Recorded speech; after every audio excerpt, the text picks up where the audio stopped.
This old guy DIY video has to do with making a cost-effective pool fountain out of a Pentair sewage pump. So you can see this thing is half horsepower. It pumps 10,000 gallons per hour maximum, and it's a 2-inch waste pump, so it'll take whatever type of crap is out there in the pond.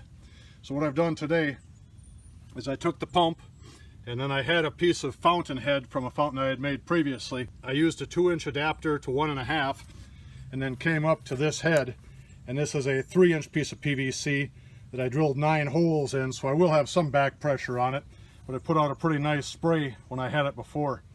And then to make the float that will support this thing, I have one piece of blue foam here. It's 2-inch foam that's 28 by 24, and then the other piece is 20 by 20, and 1 cubic foot of this closed cell blue foam will support about 55 pounds. So 1 cubic foot is 12 inches by 12 inches by 12 inches, 1,728 square inches. So when you add these together, I have 28 times 24 times 2 plus 20 times 20 plus 2. So that comes out to about 1.34 cubic feet. So it should support about 75 pounds of weight.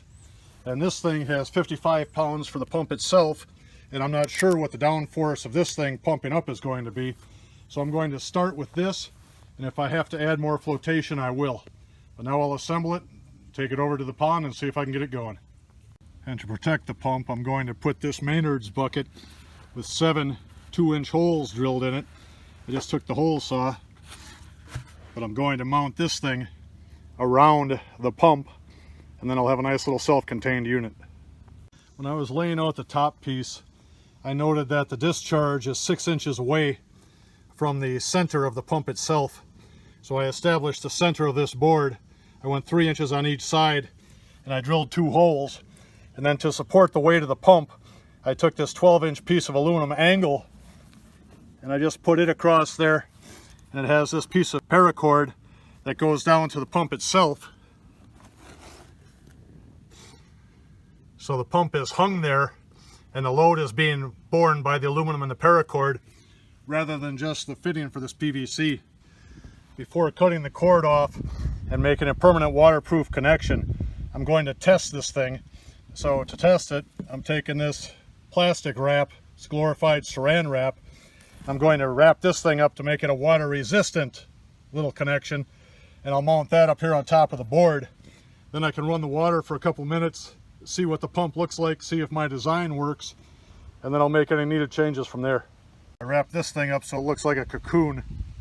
In addition, for the sake of the test, I put this little plastic thing from some sandwich meat over the top and stapled it into the board.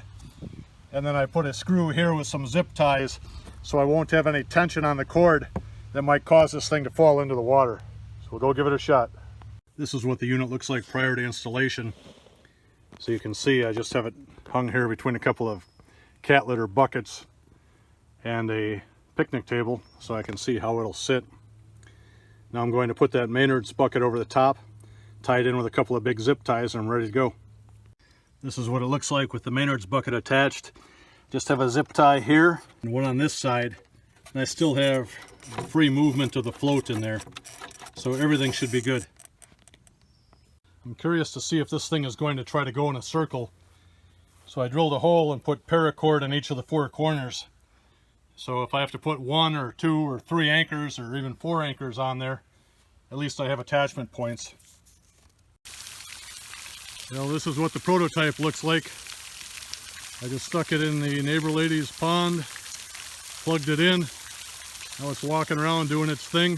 She can pick the location. But as far as my flotation, that looks fine. Everything looks good. So now it's just a matter of doing the finished wiring.